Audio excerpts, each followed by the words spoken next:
Assalamualaikum warahmatullahi wabarakatuh. Perkenalkan, nama saya Nafis Fadlin Ramadhani dari kelas 9E.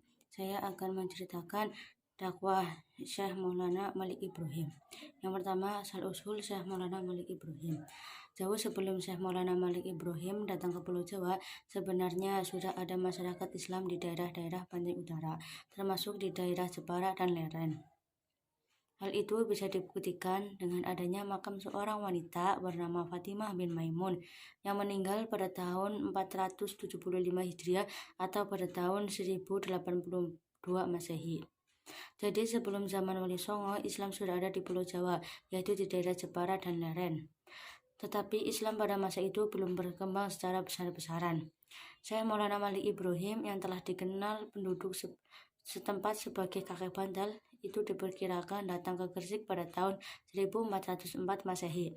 Beliau berdakwah di Gresik hingga akhir wafatnya pada tahun 1419 Masehi. Pada masa itu, kerajaan yang berkuasa di Jawa Timur adalah Kerajaan Majapahit. Raja dan rakyatnya kebanyakan masih beragama Hindu atau Buddha.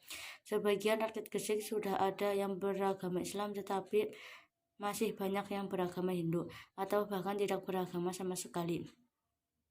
Dalam berdakwah, kakek bandel menggunakan cara yang bijaksana dan strategi yang tepat berdasarkan ajaran Al-Quran, yaitu pada surat An-Nahl ayat 125.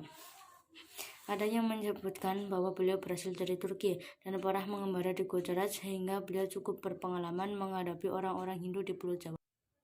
Gujarat adalah wilayah di negeri Hindia yang kebanyakan penduduknya beragama Hindu. Di Jawa, kakek bandel bukan hanya berhadapan dengan masyarakat Hindu, melainkan juga harus bersabar terhadap mereka yang tidak beragama, maupun mereka yang terlanjur mengikuti aliran sesat. Juga meluruskan iman dari orang-orang Islam yang bercampur dengan kegiatan musyrik. Caranya, beliau tidak langsung menentang kepercayaan mereka yang salah itu, melainkan mendekati mereka dengan sepenuh hikmah. Beliau tunjukkan keindahan dan ketinggian akhlak Islami sebagaimana ajaran Nabi Muhammad SAW. Kaum bawah tersebut dibimbing untuk bisa mengolah tanah agar sawah dan ladang mereka dapat dipanen lebih banyak lagi. Sesudah itu mereka diajarkan bersyukur kepada Yang Maha Memberi rezeki, yaitu Allah Subhanahu wa Ta'ala. Di kalangan rakyat jelata, Syekh Maulana Malik Ibrahim sangat terkenal, terutama di kalangan kasta rendah. Sebagaimana diketahui, agama Hindu membagi masyarakat menjadi 4 kasta. Yang pertama, kasta Brahmana, kasta Satria, kasta Waisya, dan kasta Sudra. Dari keempat kasta tersebut, kasta Sudra adalah yang paling rendah dan sering ditindas oleh kasta-kasta yang jauh lebih tinggi. Maka ketika Syekh Maulana Malik Ibrahim menerangkan kedudukan seseorang di dalam Islam, orang-orang Sudra dan Waisya banyak yang tertarik. Syekh Maulana Malik Ibrahim menjelaskan bahwa dalam agama Islam, semua manusia itu sama derajatnya. Orang Sudra boleh bergaul dengan kalangan yang lebih atas, tidak dibedak-bedakan di hadapan Allah Subhanahu wa Ta'ala. Semua manusia adalah sama, yang paling mulia di hadapan Allah Subhanahu wa Ta'ala. Mereka lah yang hanya paling takwa kepadanya. Takwa itu letaknya di hati. Dari huruf-huruf Arab yang terdapat di batu nisannya dapat diketahui bahwa Syekh Maulana Malik Ibrahim adalah kakek bandal, penolak fakir miskin yang dihormati para pangeran dan para sultan ahli tata negara yang ulung. Hal itu menunjukkan betapa hebat perjuangan beliau terhadap masyarakat, bukan hanya pada kalangan atas, melainkan juga pada golongan rakyat bawah, yaitu kaum fakir miskin. Menurut literatur yang ada, beliau juga ahli pertanian dan ahli pengobatan. Sejak beliau berada di Gresik, hasil pertanian rakyat Gresik meningkat tajam dan orang-orang sakit banyak yang disembuhkannya dengan daun-daun tertentu. Sifatnya lemah lembut, ulas asih, dan ramah tamah kepada semua orang, baik sesama muslim atau dengan non-muslim, membuatnya terkenal sebagai tokoh masyarakat yang disegani dan dihormati. Kepribadiannya yang baik itulah yang menarik hati penduduk setempat, sehingga mereka berbondong-bondong masuk Islam dengan sukarela dan menjadi pengikut beliau yang setia. Sebagai misal, bila beliau menghadapi rakyat jelata yang pengetahuannya masih awam, beliau tidak menerangkan Islam secara detail. Kaum bawah tersebut dibimbing untuk bisa mengolah tanah agar sawah dan ladang mereka dapat dipanen lebih banyak lagi. Sesudah itu mereka diajarkan bersyukur kepada Yang Maha Memberi rezeki, yaitu Allah Subhanahu wa Ta'ala. Di kalangan rakyat jelata, Syekh Maulana Malik Ibrahim sangat terkenal, terutama di kalangan kasta rendah. Sebagaimana diketahui, agama Hindu membagi masyarakat menjadi 4 kasta. Yang pertama, kasta Brahmana, kasta Satria, kasta Waisya, dan kasta Sudra. Dari keempat kasta tersebut, kasta Sudra adalah yang paling rendah dan sering ditindas oleh kasta-kasta yang jauh lebih tinggi. Maka ketika Syekh Maulana Malik Ibrahim menerangkan kedudukan seseorang di dalam Islam, orang-orang Sudra dan Waisya banyak yang tertarik. Syekh Maulana Malik Ibrahim menjelaskan bahwa dalam agama Islam, semua manusia itu sama derajatnya. Orang Sudra boleh bergaul dengan kalangan yang lebih atas, tidak dibeda-bedakan di hadapan Allah Subhanahu wa Ta'ala. Semua manusia adalah sama, yang paling mulia di hadapan Allah Subhanahu wa Ta'ala. Mereka lah yang hanya paling takwa kepadanya.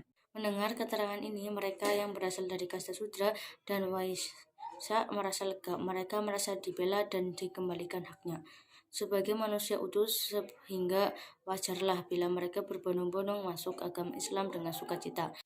Setelah pengikutnya semakin banyak, beliau kemudian mendirikan masjid untuk beribadah bersama-sama dan mengaji. Dalam membangun masjid ini, beliau mendapat bantuan yang tidak sedikit dari Raja Charlemagne. Dan untuk mempersiapkan kader umat yang niatnya dapat meneruskan perjuangan menyebarkan Islam ke seluruh tanah air dan seluruh Nusantara, maka beliau kemudian mendirikan pesantren yang merupakan perguruan Islam, tempat mendidik dan mengembleng para santri sebagai calon mubaligh.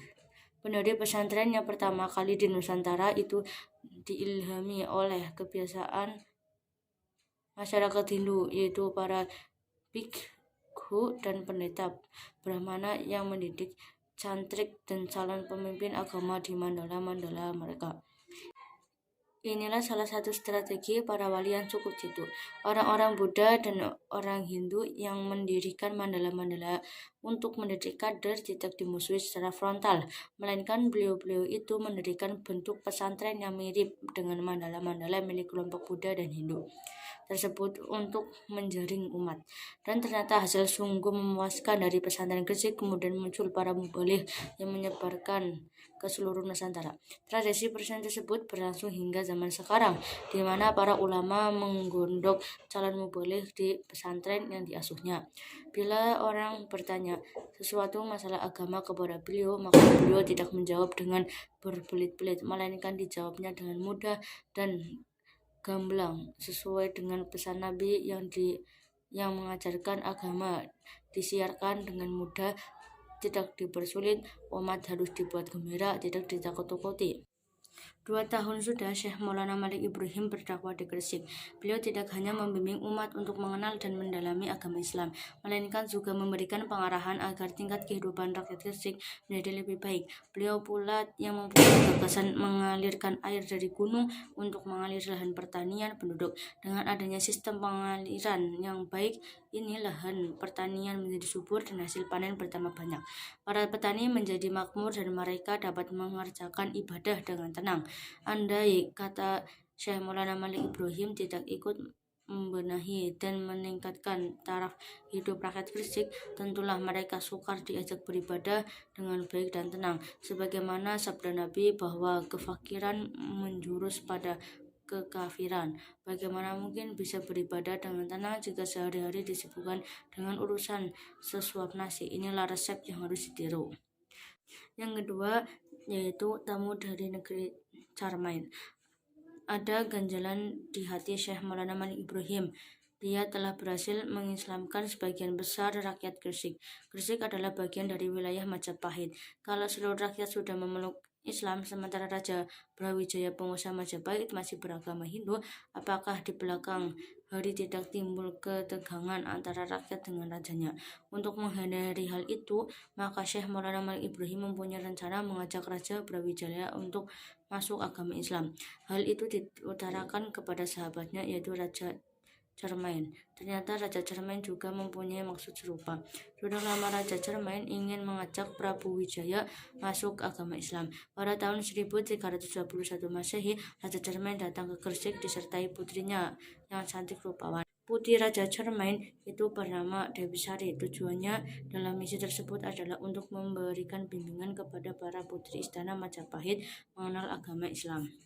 Bersama Syekh Maulana Malik Ibrahim, rombongan dari negeri Cermain itu menghadap Prabu Wijaya. Usaha mereka ternyata gagal. Prabu Wijaya bersikeras mempertahankan agama lama dengan ucapan yang diplomatis bahwa dia bersedia masuk Islam bila Dewi Sari bersedia dipersuntingnya sebagai istri. Dewi Sari menolak. Tidak ada gunanya masuk Islam bila ditunggangi dengan kepentingan duniawi. Beragama seperti itu hanya akan merusak keagungan agama Islam.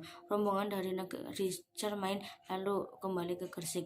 Mereka beristirahat di Leren sembari menunggu selesainya perbaikan kapal untuk berlayar pulang. Sungguh sayang sekali selama beristirahat di Leren itu banyak anggota rombongan di negeri Cermain yang diserang wabah penyakit. Banyak di antara mereka yang tewas, termasuk Dewi Sari. Kabar kematian Dewi Sari terdengar ke telinga Prabu Brawijaya. Raja yang memang tertarik dan merasa jatuh cinta kepada Dewi Sari itu kemudian menyempatkan diri beserta rombongan kerajaan ke desa Leren. Brawijaya sang Raja Majapahit itu memerintahkan kepada para penggawa kerajaan untuk menggali kubur dan memakamkan Dewi Sari dengan upacara kebesaran. Di desa Leren itu Dewi Sari dikuburkan. Setelah rombongan dari negeri Cermain meninggalkan pantai Leren, maka Prabu Brawijaya menyerahkan seluruh daerah Gresik kepada Syekh Maulana Malik Ibrahim untuk diperintah sendiri di bawah kedaulatan Majapahit. Penyerahan daerah itu adalah siasat dari sang raja agar rakyat Gresik yang beragama Islam itu tidak memberontak kepada rajanya yang masih beragama Hindu. Amanat Raja Pahit diterima Syekh Maulana Malik Ibrahim dengan sukarela sesuai dengan ajaran Islam yang menganjurkan perdamaian walaupun dengan kafir zimmi, yaitu orang-orang bukan Islam yang mau hidup berdampingan dengan aman dalam satu negara. Demikian sekilas tentang Syekh Maulana Malik Ibrahim, seorang wali yang dianggap sebagai ayah dari Wali Songo. Beliau wafat di Gresik pada tahun 882 Hijriah atau 1419 Masehi. Demikian dari saya, bila ada kesalahan mohon maaf. Wassalamualaikum warahmatullahi wabarakatuh.